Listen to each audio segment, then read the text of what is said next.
Alright, I'm going to review a Mini-14 today, a Ruger Mini-14. This is clearly the stainless model. There's a few extras on here. I believe this is an aftermarket flash hider. And we got a heat shield here for the barrel, perforated.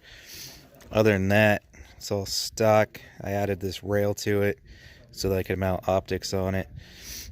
And it's just got a cheap True Glow red-green dot sight on it. Got 30 round steels here. You can get, comes with a 5-round, I believe. You can get 20 rounders, 30 rounders, 40, 60. It's insane. You get whatever you want for these. But traditionally they ship out with Ruger steel mat, steel, aluminum, whatever it is. I would say since it's rusting, that must be steel. So,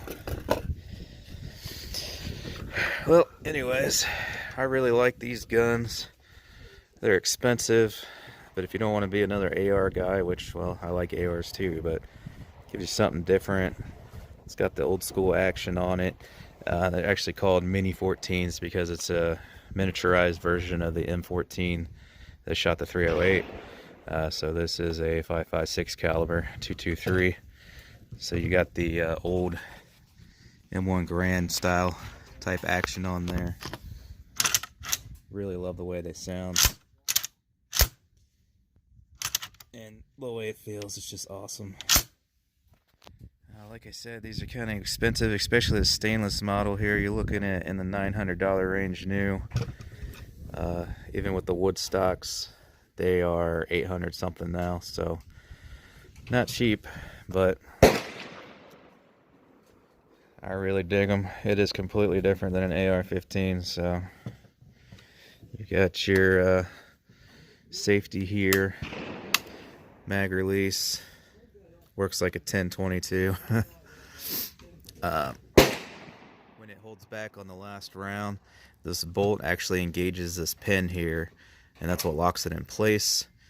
You can also do the same thing to service it. It's kind of impossible for me to do with one hand while recording here, but you'll pull this back, push that pin down while holding the pin down, release this, it'll travel forward a millimeter or two, and then lock in place.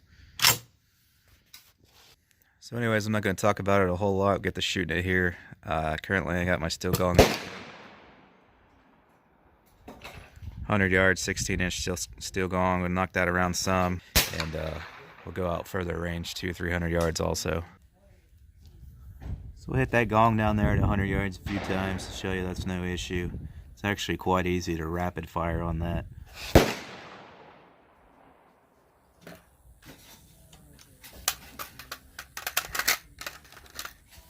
I guess I should point out the way these load. You don't stick them just in, you got to hook that front, kind of like an AK.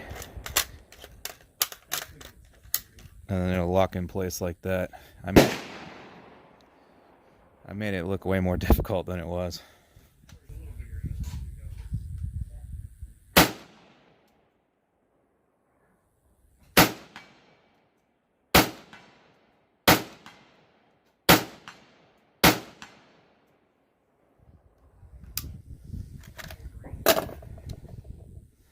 Must be a little low.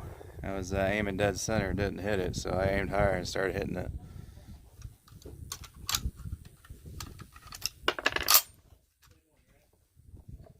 So 100 yards, no problem.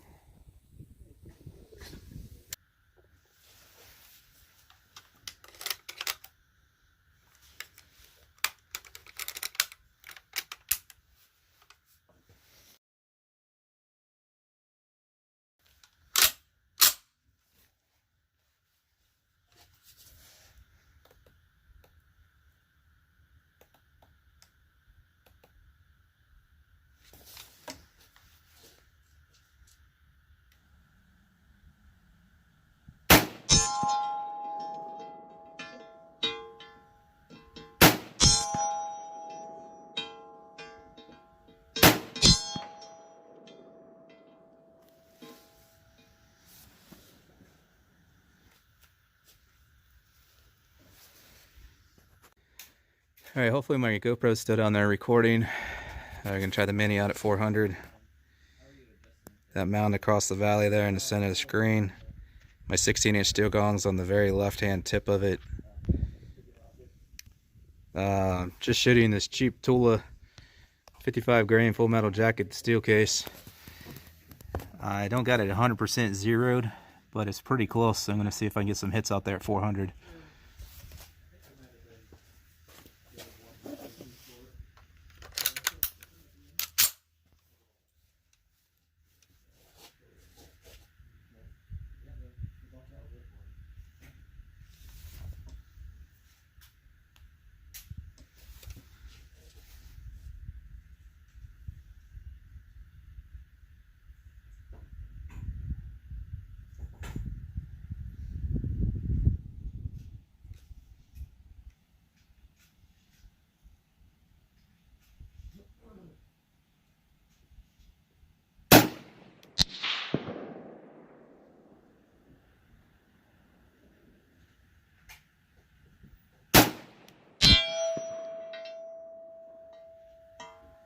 That was a hit. So pretty much the whole rest of this video was a shit show, so I'll spare you that. I got that hit there, and then I missed a bunch in a row, and then I started getting a couple in between here and there with a lot of misses, because for some reason, as you can see these other rifles on the table, the scope that's sitting on the rifle clear to the right currently in the picture, I kept moving it to the different guns as I was making videos. I took them all out to 400 yards, no problem.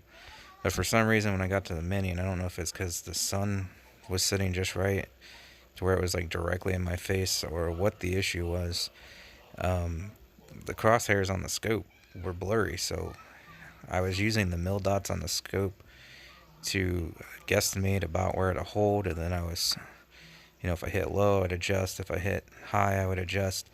But once I got the scope on the Mini and was trying to do this video, they just went blurry on me. I don't know if my eyes got tired or what, or the sun, or like I said, or what, but because of that, I was getting a lot of misses. So like I said, the rest of the video was pretty much a shit show. So it was not really worth having you guys sit there and watch a bunch of misses. But that was because I couldn't focus on the crosshairs. The rifle's completely capable. I can tell you from my experience, having owned it and shot it over the past few years, it's every bit as accurate as these ARs are. So, but yeah, I had issues, so I wasn't able to get very many hits at 400 yards. So that's going to wrap this one up. Thanks for watching.